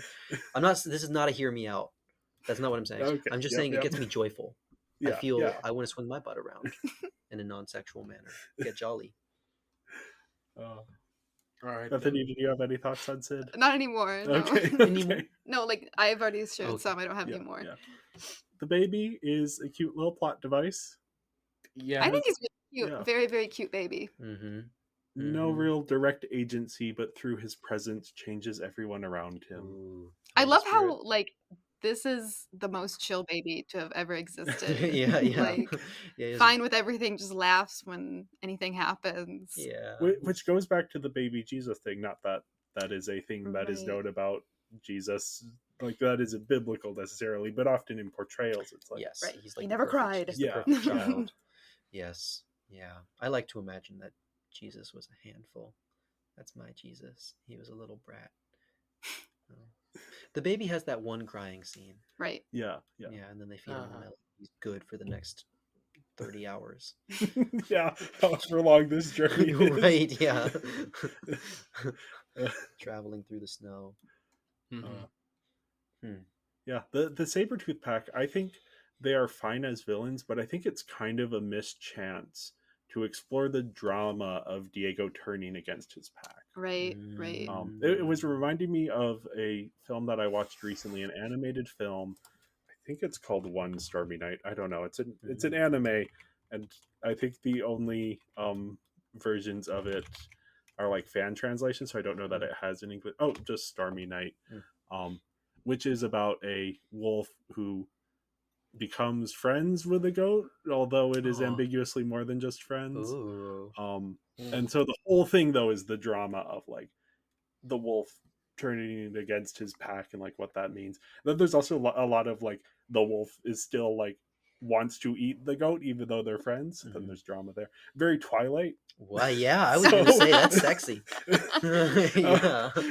If that's your thought, then this is the movie for you. Yeah. It is a very odd, but very like into that drama. So I was missing a little bit of that here with the Sabertooth Pack in general and with Diego. Get a little darker with it. Is that what you're saying? Not even necessarily darker, just like the drama of he's turning against his way of life. Yeah. I would He's turning away watch- from one family that he has. Yeah. Yeah, seriously. And like, what motivates them? What motivates him to do that about his pack? Mm. Like, we kind of get the sense that there's a little bit of like he doesn't quite fit in with everyone else there, but just a little bit more, more. I would have liked. Yeah, I feel like it's implied through getting to see that they're toxic and always fighting each other. Yeah, that his pack is just like a pack of scrats, and that they're always after their own nut. You know what I mean? Like they're just looking out for number one. Yeah. And I think that that's all he knows. That's how he can function. He's like number 2 lieutenant in that. Like he's like good at it, which I feel like matters for his redemption. Is that he's not top dog, but he can like make it in the like dog eat dog, saber-tooth eat saber-tooth system. But then he gets a taste of people like looking who out genuinely for each other. love him. Yeah, and like want to do stuff that's not only in their self-interest. And like he can't go back from that. Yeah, I would watch a movie that just follows that pack though. Like give me the pack backstory. You know? Yeah, maybe we'll get more pack stuff in the in Ice Age. We've got a lot of hopes riding on Ice Age 6. A lot that they need to get done in this movie. Yeah, I want to see their war with the humans. In which the other, I think he said half our pack, so the other 4 saber-tooths died and got turned into clothes. I want to see that. I'm trying to think if there's any, like, John, you may know this. Are there any human versus saber-tooth movies? 10,000 BC. I don't think that has saber-tooths. There is a giant tiger with saber teeth in it. Oh, there is. Okay, right. I was forgetting that's literally the poster. That's really interesting that there's not more, because it does seem to be like kind of the consensus historically that like for early humans, saber-toothed tigers were our biggest predator. Oh, yeah. Which is so terrifying to think about. Can you imagine living in a world where there are other things actively trying to eat you, let alone those things looking like saber-toothed cats? Yeah. I just had a thought. Since we just finished the Twilight series, is that the lineage of vampire teeth? Does it go back to saber-tooths? Back to saber-tooth? I don't think the think baby so, is the first vampire. Or werewolf or something. Like the baby lives with the wild animals. like a Mowgli from Jungle Like a Book. Mowgli situation, but then like brings some of that, like as the spiritual conduit between worlds, brings some of that into the human world, and then we have Twilight. Yep. I think that you see that the is vision? the domino meme. Human Right, baby spends one day with animals. Saber-tooths. Twilight. That was the thing that most stood out to me. Like things I didn't notice was that this all happens in one day. As a kid, I assumed it was a long saga. It's roughly one day. It's a little more than one day, because they do spend one, or at least Manny and Sid spend a night. 2 nights together. 2 nights, yeah. But I think they only have one night with the baby, right? I think so, yeah. I think there's 2 nights, because there's the night before the mud bath scene, and then when they encounter Scrat and when Sid is trying to look for food, and then there's the second night with the fire and the baby walks. The baby, oh, that's time. Right. Yeah, but it's like just a few days. Yeah. 48 hours. Right. Yeah. I guess maybe once you add in the extra, then maybe like 72 hours. Sure. But yeah. No, it is not. It is not a long time span. Yeah. We talked a bit about the dodos and the sloth women and the gay rhinos. And maybe this is a commentary for the visuals, because I see that's going to be next, but maybe this will be our way into talking about the visuals. I really appreciate, and this is not just something that Ice Age has done, but I feel like I saw it in Ice Age. I love when animators make things look weird and ugly. I think I mentioned to Will when we were watching, like, I feel like no shade on Disney, but I feel like if Disney made this, they would make Scrat look cute, and that would have been a disappointment. I'm glad that Scrat looks really weird. And Disney Pixar probably would have sexed up those sloths a little bit. They wouldn't have just made them kind of fugly sloths. I They know it's probably funny too because the sloth women are like, oh, like he's not very attractive, but they like look exactly like him. they look just like him. They just like tweaked the model a little bit and Yeah. made the fur purple. And Yeah. like, yeah, that's a put a little hair on top. That's a Yeah. lady. Yeah. Yeah. No, I totally agree with that. Yeah. Mm-hmm. Yeah, that's an interesting thought of like, yeah, the Disney, in the same way that Disney couldn't have made Shrek in this time Right. period, that they couldn't have made Ice Age either. Yeah, overall I gave the characters a 2.5 out of 5, which is a little higher than the story. I do think there is interesting dynamics going on with the character. I might bump that up to a 3. I'll bump that up to a 3. Okay. Characters. Making progress. You're winning me over. Yeah. I also gave it a 3. And I gave it a 3.5. Yeah, I gave it a 4.5. I love the characters. Yeah, the characters are really the thing, the engine that makes this work. Right. Yeah, I think so. Yeah, they're the best part. Yeah, visuals.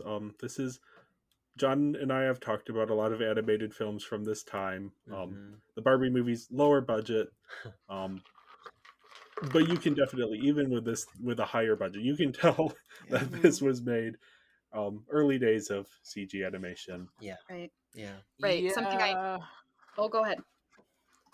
Yeah, I think of the Ice Age films, this is the one visually that has not aged the best. I know that you had said earlier that you really enjoyed the ugly designs. I think that for this film only, the ugly designs just do not work. For some reason, in all the other films, they work. They actually look so much better, but in this one, it just doesn't work for me. Yeah, I can see that. I feel like one of some of the things I noticed about the animation were the fur. I feel like was like pretty obviously like, you know, early CG. I thought the skies were really beautiful. I was gonna say but the rest of the landscape, like the trees, you could tell it was just like kind of just like stock. Yeah, it's interesting. I was thinking about this, and I think part of it is just aesthetically. I am not super into the Ice Age aesthetic. It's a lot of like blank spaces and rock. But yeah, a lot of the Barbie movies from around this time, since this is started out as a Barbie podcast, they have more like 2D and like painted backgrounds or hand or drawn backgrounds. So they actually, the backgrounds really will look nice in the Barbie movies. Whereas here, since they're animating them, it didn't quite grab me as much. But again, that's also partially just the basic aesthetics of Ice Age versus cool big castles and evil layers. No, I actually kind of agree. I think I probably, because I'm biased towards this movie as a whole, my score is probably a little higher than everyone else's, but I think the visuals are the worst part of the movie for me. I remember being as a kid being like actively a little freaked out by some of the visuals sometimes, just like the way the animals look and move. But I have never liked CG, or often even like when I was a kid, like 3D animation in general. It's just not. I always way preferred 2D animation. It just felt so much more like alive. John, you just like apparated into your chair on our camera, and just like there was like a spark of light and then a halo when you were there, which is kind of awesome. But yeah, no, I don't really like the animation. I agree, the skies were the best part. Sometimes the animals look goofy, like Sid does like a stupid face, and I'm like like it gets a little chuckle from me, so that wins some points in my book. But besides that, it's kind of ugly. I think the physicality of Scrat is so good. And I think just watching the teasers for the next films, like that is where a lot of their effort goes, is making Scrat this very compelling character to watch. And then there's just like some little details, like the lava melting the snow and ice. Right. Yeah, that was cool. The like way it grew and then came out, and I don't know how they did that, but I can't imagine it was easy, especially at this time. And you understand what's going on a visual level. They don't need to say, "Oh no, the lava is melting the ice." No, you understand. You get it. Yeah. That's a good point. That was cool. Yeah. just like little things. Even though I didn't love the animation overall, I can tell they put a lot of effort into this. Yeah, Mhm. yeah. I like the visuals in the like cave sliding scene. How like reflective and blue the ice is. I like the ice. Yeah, not the white Yeah. ice, the blue ice Yeah. that you get sometimes. Yeah, I also the cave painting scene Mhm. is Yeah, just yeah. the one thing I noticed is the way that they animated when like the mammoths were moving around. I think intentionally drew inspiration. The way that they animated that drew inspiration from uh actual cave paintings Yeah. that Mhm. depict Yeah. movement. Yeah. And I don't know if you guys have heard of like some of the cave paintings they found that the theory is that under the flickering kind of light of like a campfire would look like they were Oh, moving. That's that's so cool. yeah. Really, really cool. Yeah. Yeah. Yeah. And so when I saw that scene, it made me think of that, which I was love cool. humanity. Yeah. Wow. Yeah, and that's just like a really great reference moment for like, yeah, this is the Ice Age. We're gonna Yes. acknowledge this thing that people and turns into like this very beautiful thing. That at Right. first it's like kind of a joke, and Scrat sees the acorn cave painting and runs into the Right. wall. Yeah. Yeah. But then it becomes this emotional moment. Yeah. Um, Yeah. yeah. That complexifies the morals of the movie too. Right. Like what Yeah. we were saying earlier. Now the humans are kind of bad guys a little Yeah. bit, or at least you get to see more deeply, like that they also commit acts of violence and stuff. Yeah. Yeah. John, any thoughts on the visuals? I pretty much said everything you needed to say. You Yeah. said what Yeah. Mm. It's made your like piece. it is very much of that time period, early 2000s animation. A lot of it hasn't aged well. Some solid moments here and there. Don't necessarily love the character models, but I know by the second film there's like a huge leap in quality that like fixes a lot of my issues. So yeah. And I think that is because this was so financially successful. They got a Mhm. massive budget, and this is also the time when a year difference Right. completely Right. like Mm. leaps and bounds ahead Mm. of the animation previous years. Whereas now it's kind of like flattened out a little bit. Yeah. Mhm. The Right. year to year isn't nearly as stark. Sure. Yeah, Mhm. that makes sense. That totally makes sense. Yeah. But yeah, I gave the animation overall a 3.5. Mm. Good quality considering the time, but yeah, watching it back now, there are some issues. Yeah. Mhm. Yeah, and for those reasons I give mine a 2. Mm-hmm. I also gave it a 3.5. Yeah. I gave it a 3, but like I said, that's mostly because this was a personal score and I just don't like that style. It just icks me out. Yeah, that's fair. Even like modern versions of it, I don't really like. Yeah, the prehistory aesthetic has never been one that has appealed to me super deeply. Yeah. So I understand where you're coming from there. Yeah. But yeah, on to performances. We have a pretty star-studded cast. Ray Yeah. Romano, John Leguizamo, Dennis Leary, Goran Viznis. I don't know if that's how you pronounce his name. he's in The Girl with the Dragon Tattoo. So it is See, a Hungarian okay, accent, yeah, because or something like that. that was one of the things I wasn't sure if it was like somebody who has got like a more or less like just a kind of Spanish. like You were an saying American Spanish. accent trying to put on an accent, or if this was an Oh. actor that actually had an accent. Because we couldn't tell if it Croatian. was like Eastern European, like Slavic, Yes. or if it was like a Spanish Yes. accent. Yeah. Yeah. I was saying Hungarian, but he is a Croatian American actor. Yeah. Okay. And he is in I always shout it out when I can, the Hellraiser reboot movie that I Oh. love. Huh. Plays a very minor role in that. Anyway, doesn't matter. Jack Black Yeah. as Right. one of the sort of kind of pre-fame at this point still. Right. I guess he's on the cusp. Yeah. Mhm. I would have not Yes. guessed. Yeah, Will was like, "Guess who this is?" And I was like, "I don't know." Could And not. I didn't know it until someone told me that Nicki Minaj is in one of the later movies. Oh, good Oh. heavens! Yeah.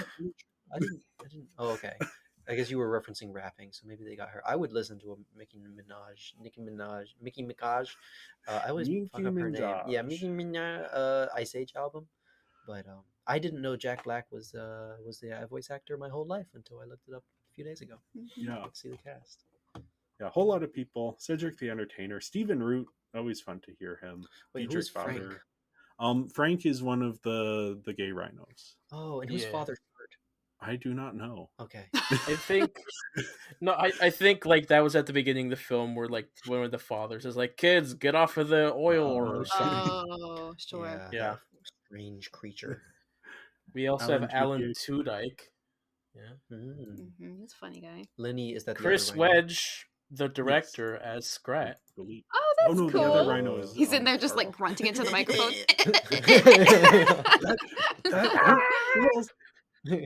Because that's the same with Patrice Barrow. No, is it Patrice Barrowbay who did like a bunch of behind the scenes work on the Monster High movies and voiced Ghoulia, who's the zombie character that just speaks in zombie moans. Oh. Honestly, that's kind of awesome. There is a tradition in animation of directors. It's someone involved in it's the voice director of the Monster High movies that does Ghoulia's voice. But there is this like tradition in animation of directors doing the voices. Obviously Brad Bird as Edna Mode in Incredibles, probably the most famous example. The one that no one talks about, the director of the Minions or the Despicable Me movie, the first Despicable Me, did the Minions and then stopped directing movies and now just voices the Minions because he makes so much money voicing the Minions. That's so funny. He does a great job. I see Jane Krakowski. Yeah, that's great. That must have been kind of at the very beginning of her kind of career. Yeah. Tara Strong as well. John, you're a Tara Strong fan. She is a well-known cartoon voice actor. Yes, I will always remember the time when I told you that Tara Strong was in the Netflix series of Unfortunate Events. You got mad at me for spoiling it for you.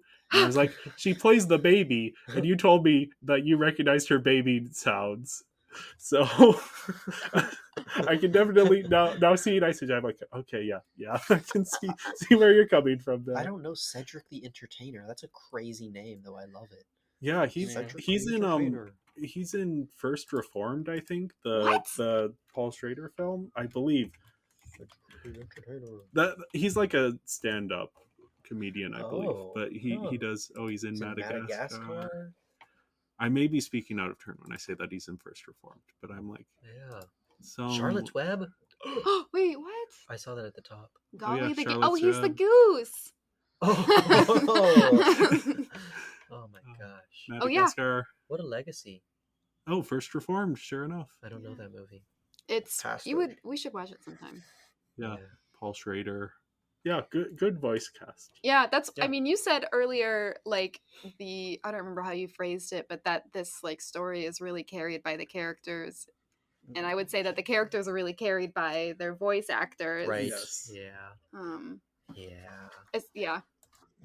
Yeah, I mean, a lot of it is that the characters are just designed after the voices themselves. Because if you look at, like, our main group of characters, they're not really doing anything too different with their own voices, like giving like weird performances. They're just kind of speaking. Maybe him.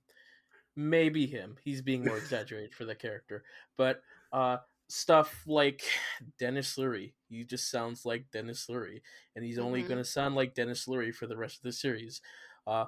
So characters are more so designed after the characters, the actors' normal speaking range, and that's about it. I feel like that's definitely the case for Ray Romano, and they even gave Manny the same haircut. I know, isn't that funny? Yeah, but it works somehow. That's exactly what they're doing, but it totally works. I think. Yeah. It works. Sometimes later on, it does sound like they're just reading. Some of the times, in the apocryphal Ice Age. I can definitely imagine as they are coming back for Ice Age 5, right? And they're maybe starting to see it a bit more as a paycheck than a passion. I totally imagine that. And everything I've heard about all of the Ice Age movies, which I'm not trying to say the first two are like even good movies. But it sounds like it just gets everything I've ever heard about them. It sounds like they just get worse and worse. So I can imagine it could be exhausting too. Not only Stage 5, but also it's just like a bad movie. Yeah. Voice direction for animated films do kind of change over the years. Whereas I think earlier in the 2000s, like they were choosing characters, like people who had distinct voices to play these characters, whereas later on in the 2010s, we're just hiring celebrities because they're Right. celebrities and they're not doing anything specific. I'm with you. That's why, like, Dennis Leary, he does have like a Diego sounding voice. Right. Yeah. So yeah. that's why he's there. Ray Romano, that is a deep voice. Yeah. And then you have John Ray Romano's really good Leguizamo. at Ray Romano's really good at giving that kind of annoyed. He sounds so put upon. He does. That's the Yeah. yeah. Yeah. You're so right. Yeah, he perfected that. Yeah. Yeah. Just like kind of holding it together. Mm-hmm. Sid again. Mm-hmm. Yeah. Yeah. And those humans. The humans. Go to the human camp. I can't do Ray Romano. Oh, you The just human sounded camp. like Carl Sagan. Carl Sagan. The human on the pale blue dot. The small He's blue got dot. like a little bit of like I don't know what that accent of his is. New York. Underneath there. Saved by a Yeah. pack of unlikely creatures. They have come together. Sorry, I love Carl Sagan. Strange times in the Yeah, Paleolithic Sid era. in like as each films keep going on, Sid's identity becomes more and more Latin for some reason. Okay. As each Latin? film yeah, Sid? Sid for What? some reason. Like, Does he ever start like sneaking in Spanish words? Kind of, yeah. Like he'll Oh. say What? Sid the sloth. like he'll maybe I not don't like know. Spanish words, but like you'll have like Latin isms. That's like, huh, Sure. Okay. interesting. I didn't realize that Really? was what they were doing with Sid, but that's Manny Or Diego? or Diego. But I mean, Manny's played by Manny. I think Ray Romano's Italian. Oh, okay. Yeah. Yeah. Well, John Leguizamo is Latino, so yeah. Oh, okay. No, I'm So just it feeling- was probably just more feel so it's like weird the to say. actors no, yeah, it does not read coming in into this the person. character. No, it Yeah. doesn't. Yeah. Mm-mm. He feels really waspy, Sid. Mm-hmm. Yeah. He feels like a Fortnite kid, like a kid that grew up watching like English YouTube, like Minecraft YouTubers, and plays a Oh, lot yeah, of Fortnite. yeah. That's my. If Mm. Sid was embodied in a human I've met, it would be one of these. Like that. Yeah, yeah. That's just what I get from him. Oh. Yeah, I give the voice acting here a 4 out of 5. I think all of the performances are good, including John Leguizamo, because he is very successful at annoying me. Yeah. He also Yeah, very consistently holds that lisp. Yeah. Yes, he does. Mm-hmm. Yes, he does. Mm-hmm. Yeah, I gave it a 3. I think they all do a fine job. I didn't really feel emotionally giving a reason to give it higher. I should say. Mhm. Yeah. I gave it a 4.5 out of 5. Wahoo! Yeah. I gave it a 4. Yeah, Yeah, I yeah. thought it was good. Quite nice. Well, yeah, last up we have sound. The music didn't particularly stand out to me. I know that is apocryphal to All say. right. Yeah. But they had Rusted Root. Oh my god, Rusted Root. Woo! I'm Oh, go ahead. I'm with Jay on this one. I didn't think that this one was particularly noticeable, but they do change composers for the next film, and that film is where like the main theme of the Ice Age, rest of the films come out, because the composer of the next film did a lot of like classic DreamWorks films, like How to Train Your Dragon, which has some really good music in there too. So there's a very notable step up. All right. Mhm. Yeah. I thought it was fun. I feel like the things like this score that stood out to me was like when they were sliding around in the ice tunnel. Yes. Like, I really enjoyed the score in that. Yeah. Yeah. Yeah. I liked the score. I felt Yeah, like that's fair. there was Yeah. it was But you are a dumbass. but lest we forget, thank you for the reminder, Bethany. I You feel are like you have a speaking to better dumbass. musical ear than I do. I don't know So, about that. I do not. My music taste is not good. I don't know. I think I like good music, and I sometimes like really bad music too. And this might be a case of that. But I felt like, yeah, the scene, there was like the flutes and then the strings, and they were going back and forth, and it was like I was so in it in the scene that you're sliding on the ice that you're talking about, or like when they're going through the like tunnels, and it's like each new thing. I felt like the music was like catching the like tone of the like now it's an eerie alien ship, and like now it's a whatever, and then they had now it's evolution. Right, now it's evolution, whatever the sound effect for that is. I don't remember what they did. And some of the sound effects were really funny. The sound effects were awesome. I love the sound effects. What was the one that we had to go back and listen to again? Geeking over the. I have no idea. Oh, I can't remember. I was geeking over the sound effects the whole movie. The snow, when the snowball. Was it someone with like nails? No, it was when somebody gave Sid a noogie, I think. Oh yeah, Diego was giving Sid a noogie, and it was like. It was really good. I like the plops when they're in the like thick viscous stew, like the like mud stew. I like the like whoosh of the air and the times where that happens. I like the chingling of the ice when they fall and kill the bad guy. And there's a lot of and this stuff kind of often I don't notice it. And even with like the score, the score didn't stand out to me, but it also didn't stand out in a bad way. Right. Yeah, it was just a score. Right. Yeah. And yeah, you do kind of forget when you're watching this, unless you're paying close attention to it, that like so much of what sells the animation is the sound effects. For sure. Yeah. And what invests you in the story. That's so true. And I felt it for this movie. I really and like Bethany said, Rusted Root being in there, so well placed, such a good song, really boosted my I think of that as the Ice Age song. And I think probably I'm not the only one, probably many other people who were like me, birthed around the same time as this movie, or even maybe a little bit before it, and watched it when it came out, and like kind of grew up with that moment. I think it's awesome. It's like, to me, it's like my generation's version of the like Rocky montage, like training montage with the Rocky music. It gets me hyped, like pumped. Like my dad is like in his 50s, and I feel like for his generation, that song, I don't know about him specifically, probably a little bit. Like he hears it, and even if he's not like a Rocky fan, he's like, yeah, fuck yeah. He like feels something in his blood. It's like, this is my people's music. And I feel that way about the rest of the song. I'm like, hell yes, I belong to something bigger than myself, and I can endure, and I can come through trials. So that brings it up a point for me, just that song. Yeah, when a song hits, and for me, I could kind of take it or leave it. But when a song hits that right thing, and especially if it's something you have that built-in nostalgia for, it can definitely bring something. I don't know where I was going with that thought, but and most of my points are nostalgia points. That's fair. Sure. This is a podcast about nostalgia, so right. Yeah. And it's a real emotional force. You know, it's part of how you experience art. So go see Ice Age 6 out in theaters 2027. That might fuck it up. That might fuck up the nostalgia.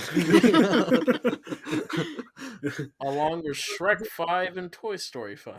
Wait, they've made that many Shreks? Jeez. I had no idea. And that many Toy Stories. Yeah. I know about the Toy Stories. Yeah. I never watched Shrek or Toy Story when I was a kid. Okay. That's part of why Ice Age I didn't watch Shrek. Means so much to me. I didn't watch any of the Pixar or Disney movies. Okay. Yeah, I watched everything. Yeah. Well, yeah. Right. I gave the sound a 3.5 out of 5. Yeah. I gave it a 3. I gave it a 3.5. I gave it a 4.5 because of Rusted Roots. All right. So yeah, my final score is a 16 out of 25, which is a 64% or a 3.2 out of 5 stars. And I have a 14, which is a 56% or a 2.85 star rating. Mine ends up as an 18.5 or 74% or 3.7 out of 5. I gave it a 19.5 or a 78% or 3.9 out of 5 stars. Yeah. I feel like we can just round that up to 4. In my heart, it's a 4. I don't know where you make up for that 0.1, but somewhere. Yeah. This is Ice Age. All right. This is Ice Age. At all. Damn, make me tear up, man. Any final thoughts before we wrap things up here. I don't know. Thanks for having me on. Yeah. If you're looking for somebody to discuss Ice Age 2, you might have already found it. You might not. I'm available. Just take the clips from what you said during this episode and just Blink put it it in in the there. next episode. Yeah. No, thanks for having me. Yeah. I had fun. Yeah. I love this movie. All right. Yeah, do you want to take us out, John? I'll take us out. Anyway, in that case, thank you everyone for listening, and make sure to follow us on social media. We're Binging Barbie Podcast on Instagram and Tumblr, Binging Barbie and X, and Serialized, and Binging Barbie Movie Podcast on Letterboxd. And if you enjoyed this episode, make sure to leave a 5-star review and go join our Patreon at patreon.com/Binging Barbie Podcast. All right, you guys, do you have any plugs that you want to share? If you don't, that's fine. Have you? No. I've got one. I look at some cave paintings. Ooh, great. Look them That's a up. good one. There's a lot of really cool things people Yeah. have written about them, and they always make me cry. Yeah. Awesome. I'm gonna look it up on the way home. Yeah. I'm not driving, so That's that's good. Good to acceptable specify. behavior for me to do. My plug is total shot in the dark for you small, few, and faithful who have listened this far. If you want to learn how to box, I teach that. That's me. So blossoming into equanimity. Blossoming on Instagram, blossoming.into.equanimity. I'm not going to spell that word because it's too many syllables. Figure it out. That's me on Instagram. DM me and I'll make you into a regular old Muhammad Ali in a matter of as long as you need. But we'll make it happen. We'll put the link in the episode description. Awesome. As well. Thanks. Yeah. People That's me. I teach you how to box. I'll do it. And remote.